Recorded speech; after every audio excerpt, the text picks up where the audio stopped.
সবাইকে জানাচ্ছি শুভেচ্ছা ও স্বাগত। সবার হয়তো কম বেশি দৃষ্টি পড়ে আছে যুক্তরাজ্যের লন্ডনে, কারণ সেখানে প্রধান উপদেষ্টা ডক্টর মোহাম্মদ ইউনূস এবং বাংলাদেশ জাতীয়তাবাদী দল বিএনপির ভাইস চেয়ারম্যান তারেক রহমানের বৈঠকের দিকেই সবার নজর থাকাটা স্বাভাবিক। এর সঙ্গে লন্ডনে ডক্টর মোহাম্মদ ইউনূস বিরোধী যে বিক্ষোভ করছে বাংলাদেশ আওয়ামী লীগ, সেটিও সবার নজর কেড়েছে। তবে সবকিছুই কি লন্ডনমুখী বা লন্ডন ঘিরে, সেটিও কিন্তু একটি প্রশ্ন। কারণ আমরা জানি ডক্টর মোহাম্মদ ইউনূস বিএনপি কিংবা জামাত বা অন্য যত প্রসঙ্গই থাকুক না কেন, এইসব প্রসঙ্গের খুবই গুরুত্বপূর্ণ আরেকটি অনুষঙ্গ হচ্ছে বাংলাদেশ সেনাবাহিনী। অনেক কিছুই বাংলাদেশ সেনাবাহিনী ঘিরে হচ্ছে, অনেক কিছুই বাংলাদেশ সেনাবাহিনীর উপর নির্ভর করছে এবং করবে। যখন লন্ডনে একদিকে ডক্টর ইউনূস বিরোধী বিক্ষোভ, অন্যদিকে ডক্টর ইউনূসের সঙ্গে তারেক রহমানের বৈঠক, এইসব চলছে, দেশে বাংলাদেশ সেনাবাহিনীর মধ্যে অনেকটা হঠাৎ করেই এক ধরনের আলোচনা শুরু হয়েছে। প্রধানমন্ত্রী হিসেবে শেখ হাসিনা দায়িত্বে থাকাকালীন সময়ে, সেটি ৯৬ থেকে ২০০১ কিংবা ২০০৯ থেকে ২০২৪, এই পুরো সময়টাতে তিনি ৮ জন সেনাপ্রধানকে নিয়োগ দিয়েছিলেন।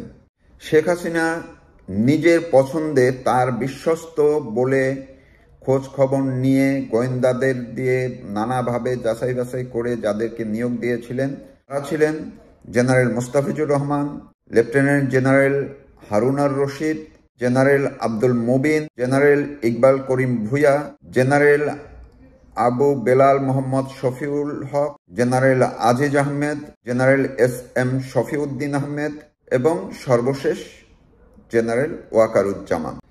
তো যদি ধরে নেন বা যারা আমরা বলে থাকি যে শেখ হাসিনা সবকিছুই দলীয়করণ করেছিল, সবকিছুই তিনি তার পছন্দ অনুযায়ী করেছেন, তবে তো যাদেরকে তিনি সেনাপ্রধান নিয়োগ দিয়েছিলেন তার সময়ে, তার মেয়াদকালে, তার দায়িত্বের কালে, অবশ্যই বিশ্বাস করতে হবে যে তিনি সর্বোচ্চভাবে খোঁজ খবর নিয়ে যাচাই বাছাই করে তাদেরকে সেনাপ্রধান বানিয়েছিলেন এবং তার বিশ্বস্ত হিসেবেই।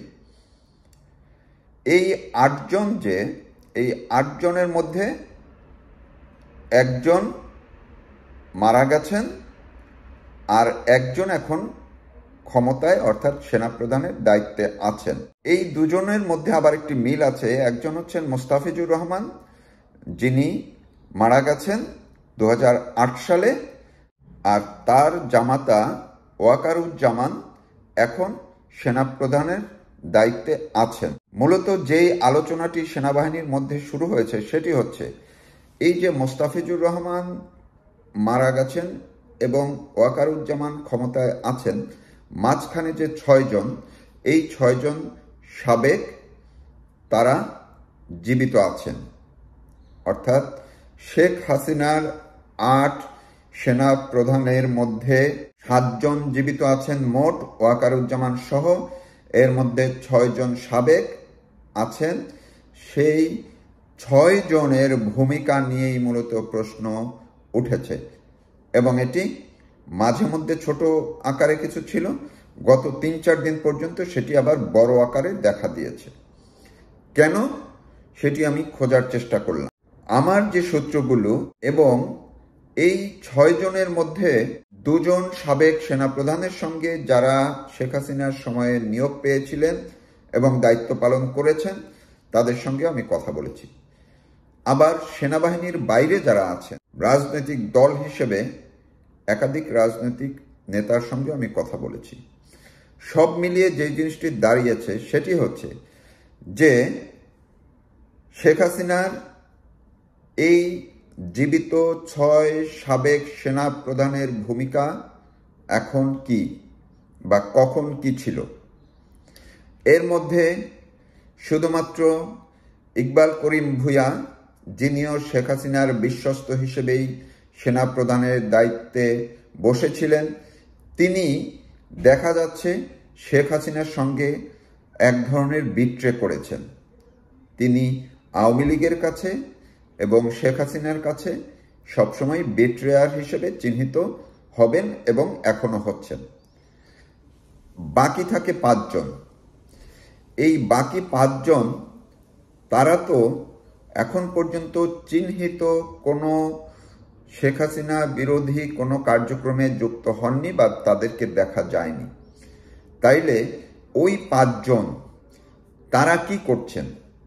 যদি ইকবাল করিম ভূঁইয়া সাবেক হয়েও তিনি সেনাবাহিনীর ভিতরে এবং বাইরে অস্থিরতা তৈরি করতে সক্ষম হয়ে থাকেন, প্রভাব বিস্তার করতে সক্ষম হয়ে থাকেন, শেখ হাসিনাকে ক্ষমতা থেকে উৎখাতে একাধিকবার গুরুত্বপূর্ণ ভূমিকা পালন করে সর্বশেষবারে তিনি সফল হয়ে থাকেন, তাইলে অন্য 5 জন তখন কি করেছেন?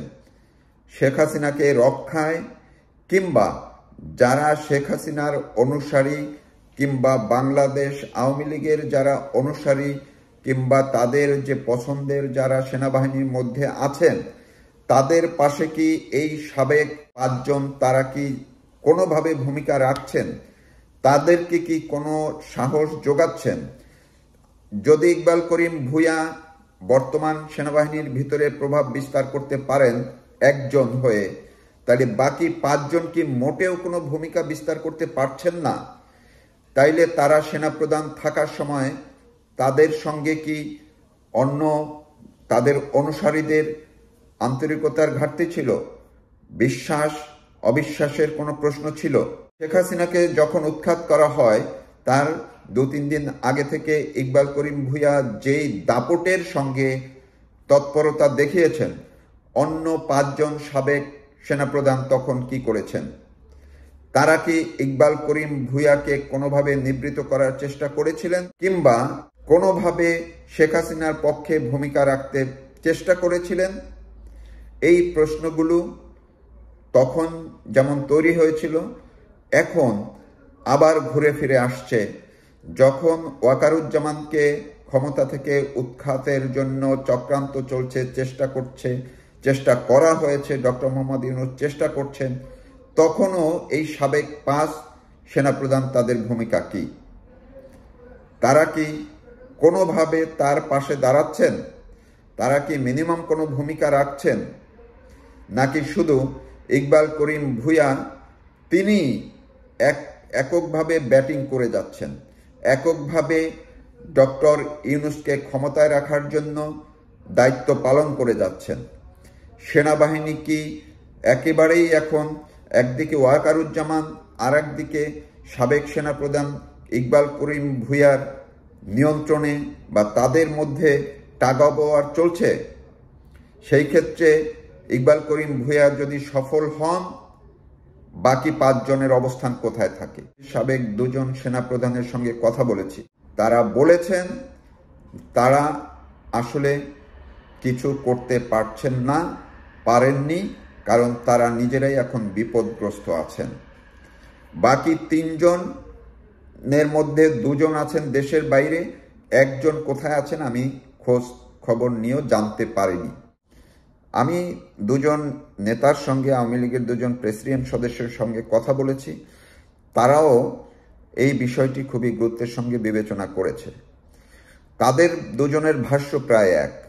তারা বলছেন যদি আওয়ামী লীগের সময়ে কিংবা শেখ হাসিনার কাছ থেকে এই সাবেক সেনাপ্রধানরা চেয়ারে বসে সব ধরনের সুযোগ সুবিধা নিয়ে থাকেন এবং ভোগ করে থাকেন, তারা শেখ হাসিনার বিপদের সময়ে কেন পাশে দাঁড়াননি? ইকবাল করিম ভূঁইয়া যদি শেখ হাসিনার বিরুদ্ধে ভূমিকা রাখতে পারেন সক্রিয়ভাবে, তবে বাকি 5 জনের বাধা কোথায় ছিল? বাকি 5 জন কি করেছেন? সেই প্রশ্নটি তাদের মধ্যে এখন আরো জোরালো হয়ে উঠেছে। তারা মনে করছেন ইকবাল করিম ভূঁইয়া সাবেক হয়ে যেভাবে প্রভাব বিস্তার করেছেন, যদি বাকি 5 জন সক্রিয় হতেন, তবে কি ইকবাল করিম ভূঁইয়া এমনভাবে কিংবা বেপরোয়াভাবে শেখ হাসিনার বিরুদ্ধে একতরফাভাবে তৎপর হতে পারতেন? আর তিনি কি সেনাবাহিনীর মধ্যে এত প্রভাব বিস্তার করতে পারতেন? সেনাবাহিনীর ভিতরে যারা আওয়ামী লীগের মনোভাবাপন্ন আছে, তাদের মনোবল শক্ত করার জন্য সাবেক বাকি 5 সেনাপ্রধান তারা কি কোনোই ভূমিকা রাখতে পারতেন না? এই প্রশ্নের জবাব আসলে সাবেক সেনাপ্রধানরা কতটা দিচ্ছেন? তাদের কি কোনো রকম দায়বোধ নেই আওয়ামী লীগের প্রতি, শেখ হাসিনার প্রতি, নাকি তারা বিশ্বাসঘাতক হিসেবে শেখ হাসিনার কাছে এবং আওয়ামী লীগের কাছে পরিচিত হয়ে গেছেন এবং পরিচিত হয়ে থাকবেন? এক্ষেত্রে গত 3-4 দিন পর্যন্ত সেনাবাহিনীর ভেতরে এবং বাইরে এই সাবেক 5 সেনাপ্রধানকে নিয়ে যে আলোচনাটি জোরালো হয়েছে, তা হচ্ছে তারা আশা করেন সাবেক এই 5 সেনাপ্রধান তারা এখন অন্ততপক্ষে কোনো ভূমিকা রাখবেন। যদি তারা সেই ভূমিকা রাখতে ব্যর্থ হন, সেনাবাহিনী আবার বিপদগ্রস্ত হতে পারে, বিপদগামী হতে পারে এবং যে কোনো প্রক্রিয়ায় সেনাবাহিনীকে এই ডক্টর মোহাম্মদ ইউনূস কিংবা জামাত কিংবা অন্য কোনো প্রক্রিয়ায় তাদেরকে আবার বড় ধরনের মূল্য দিতে হতে পারে, যেই মূল্য গোটা জাতিকেও দিতে হতে পারে। ফলে সেনাবাহিনীর ভিতরের একাধিক সূত্র আমাকে জানিয়েছে, তারা ইতিমধ্যে সাবেক 5 সেনাপ্রধানকে এই মেসেজ ইতিমধ্যেই পৌঁছে দিয়েছেন। তারা তাদের পাশে দাঁড়ানোর জন্য এবং ইকবাল করিম ভূঁইয়ার যে তৎপরতা, তাকে নিবৃত করার জন্য হলেও তৎপর হওয়ার আহ্বান জানিয়েছেন। এটার জন্য ভিতরে তারা প্রস্তুত আছেন বলেও সাবেক 2 জন সেনাপ্রধানকে তারা জানিয়েছেন এবং আমি যাদের সঙ্গে কথা বলেছি তারা সেই বিষয়টিও আমাকে নিশ্চিত করেছেন। ফলে তথ্যটি অবশ্যই খুবই গুরুত্বপূর্ণ বলে আমার কাছে মনে হয়েছে।